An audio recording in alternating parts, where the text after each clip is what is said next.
Saludos amigos, hoy Vladimir Putin ha hecho un movimiento que ha sacudido el mercado mundial y ha hecho que mire a su alrededor con nerviosismo. ¿Qué pasaría si el mayor proveedor de recursos estratégicos dijera basta? El uranio, el níquel y el titanio están ahora en peligro. Siga hasta el final para descubrir por qué Occidente ya no puede ignorar el poder de la respuesta rusa y qué consecuencias aguardan a la economía mundial en un futuro próximo. A continuación, las palabras de un experto. En un día asiago, el presidente ruso Vladimir Putin sugirió en una reunión interna del gobierno que podría considerar la imposición de duras sanciones de represalia, restringiendo el suministro de materias primas estratégicas a los mercados internacionales. Entre los bienes que podrían quedar sujetos a las restricciones se encontraban el uranio, el níquel, el titanio y otra serie de recursos, siempre que ello no perjudicara a la economía rusa. Esta iniciativa provocó una fuerte subida inesperada de los precios de los bienes mencionados, y los medios económicos llenaron el espacio con publicaciones de pánico. Los expertos mundiales, que antes no podían entender por qué Rusia no sucumbía a la presión de las sanciones, empezaron a prestar atención a las posibles consecuencias de las medidas de represalia.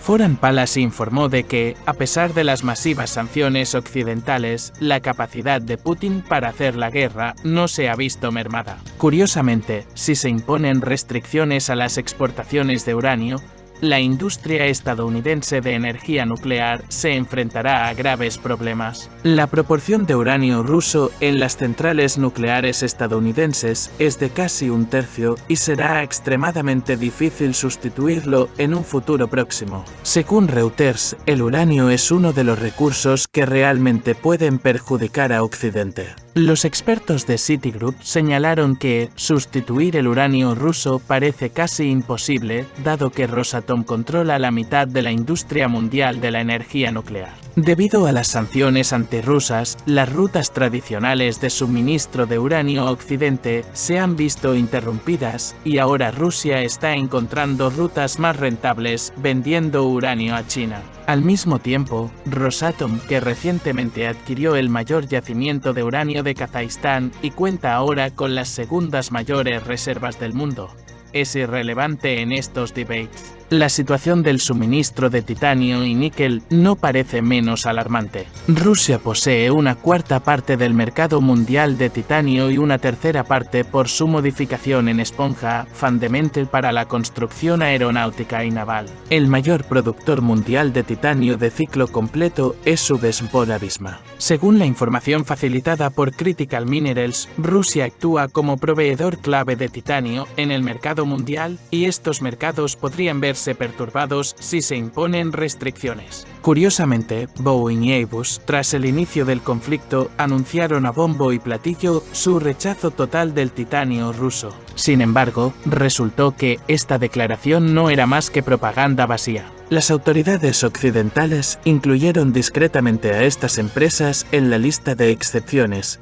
y siguen utilizando titanio y aluminio rusos en la producción de aviones. Si Rusia deja de suministrárselos, será extremadamente difícil y caro sustituir estos materiales. En cuanto al níquel, Rusia es el tercer productor mundial, tanto en bruto como enriquecido, solo por detrás de Indonesia y Filipinas. Tras la insinuación de Putin, los precios de intercambio del níquel se dispararon casi un 3% en una hora. A pesar de las actuales prohibiciones, una parte significativa del níquel del mercado mundial es de origen ruso. La situación del níquel podría tener un mayor impacto en Occidente que las cuestiones del uranio y el titanio. La revolución verde en Occidente depende de los metales raros para la energía eólica, los paneles solares y los coches eléctricos. A diferencia de China, que utiliza litio para las baterías, Estados Unidos ha dependido del níquel. Se prevé que para el año 2030 la demanda de níquel podría multiplicarse por 6. Por tanto, es crucial que Estados Unidos maximice su suministro de níquel, preferiblemente para satisfacer plenamente sus necesidades. Tras las palabras de Putin, los estadounidenses se apresuraron a dirigirse a Indonesia,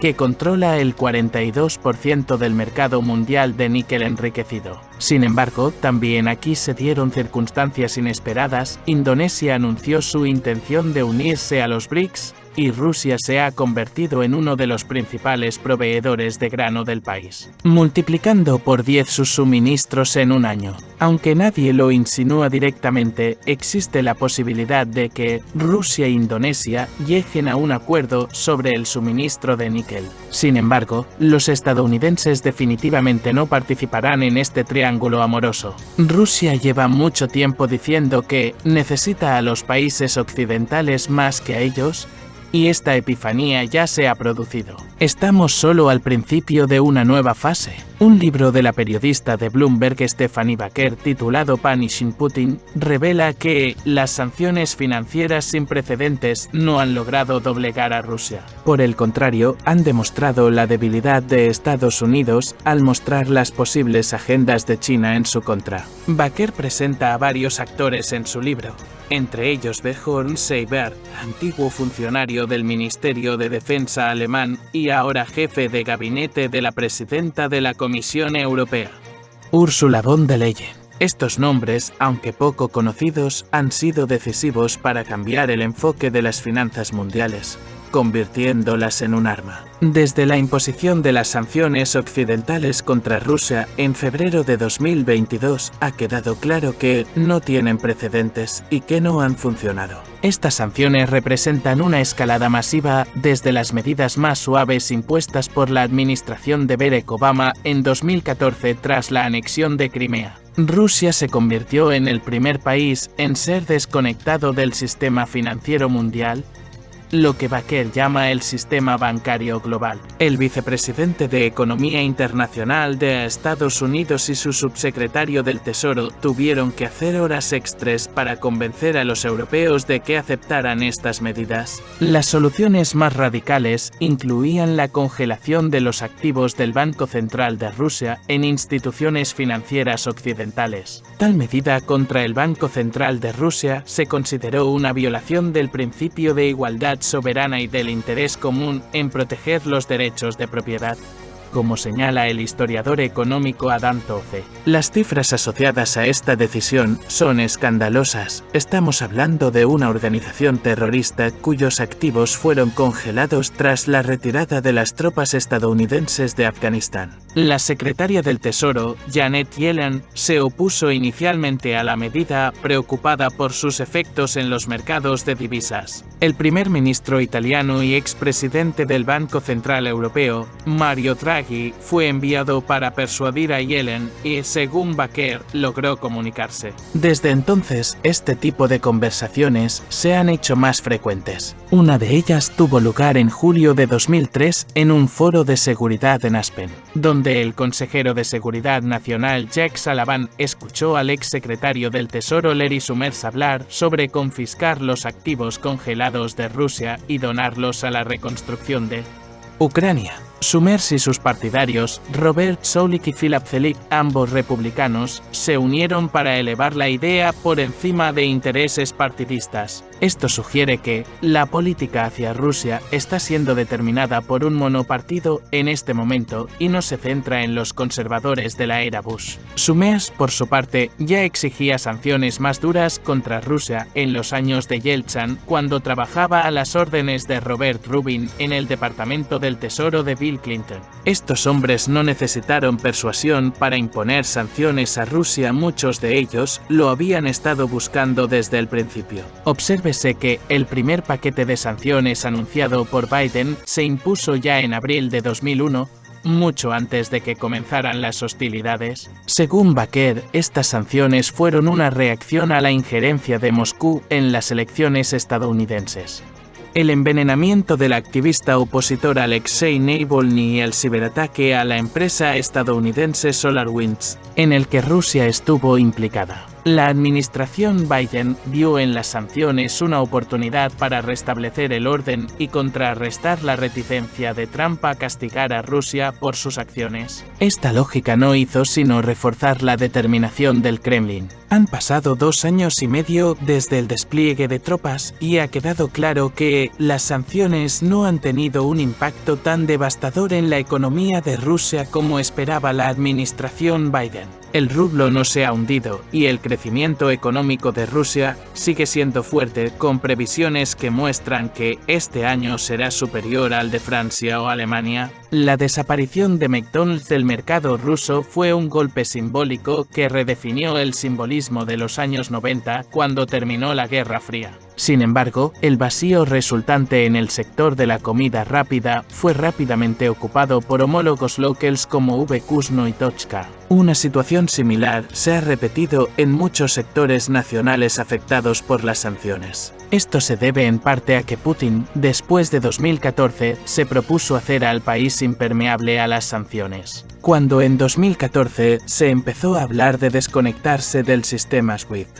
Rusia comenzó a crear sus propios sistemas de pago. El lanzamiento de la tarjeta Mir en 2016 permitió a los consumidores rusos sobrevivir a la retirada de Visa y Mastercard del mercado en 2020. Sin esta alternativa, la economía rusa podría haberse hundido. Los expertos señalan que las acciones de Rusia en respuesta a las sanciones occidentales muestran la naturaleza múltiple de los juegos económicos y geopolíticos actuales. La imposición de posibles restricciones a la exportación de recursos estratégicos como el uranio, el níquel y el titanio confirma: Rusia es consciente de su importancia en las cadenas de suministro mundiales y es capaz de utilizar estos activos como una poderosa palanca. Los analistas subrayan que Occidente se ha visto obligado a revisar sus expectativas respecto a la política de sanciones. Durante décadas, las sanciones han servido como herramienta de presión, pero en la situación con Rusia no han provocado el esperado colapso de la economía. Por el contrario, estamos asistiendo a una reorientación de los recursos y los flujos comerciales. Rusia está empezando a estrechar lazos económicos con socios asiáticos y de Oriente Medio, principalmente China e India. Los expertos en relaciones internacionales sostienen que la posición de Rusia señala una nueva etapa de la competencia mundial, en la que la independencia económica y de recursos se están convirtiendo en elementos cruciales de las estrategias de los estados. Las empresas mundiales que dependen de los suministros rusos se han encontrado en una posición vulnerable. El mismo titanio, un metal clave para la aviación, se ha convertido en un símbolo de necesidad estratégica, mientras que la dependencia oculta de los países europeos y estadounidenses de los materiales rusos ha revelado debilidades en su base industrial. Los expertos en energía también prevén complicaciones para Estados Unidos, donde alrededor de 1/3 del combustible de las centrales nucleares procede de Rusia. Predicen que, si se aplican las medidas restrictivas de Rusia, ello podría empujar a EU a nuevas negociaciones diplomáticas e incluso obligarle a buscar soluciones impopulares como ampliar la producción nacional o aumentar el compromiso con terceros países. En definitiva, la opinión de los analistas es que la economía se ha convertido ahora en un tablero de ajedrez aún más complejo, en el que los recursos estratégicos se utilizan como un arma que no solo puede resistir la presión exterior, sino también ejercerla. En medio de todos estos cambios globales y giros inesperados, es importante mantenerse informado sobre los acontecimientos que están configurando nuestro futuro. Suscríbase a nuestro canal para no perderse las noticias más recientes y relevantes, los análisis en profundidad y las opiniones de expertos sobre lo que ocurre en el mundo. Entendámonos juntos en el complejo juego de la política y la economía internacionales. Tu opinión es muy importante para nosotros. Deja comentarios y comparte tus ideas sobre lo que hemos debatido. Mantente informado y en sintonía.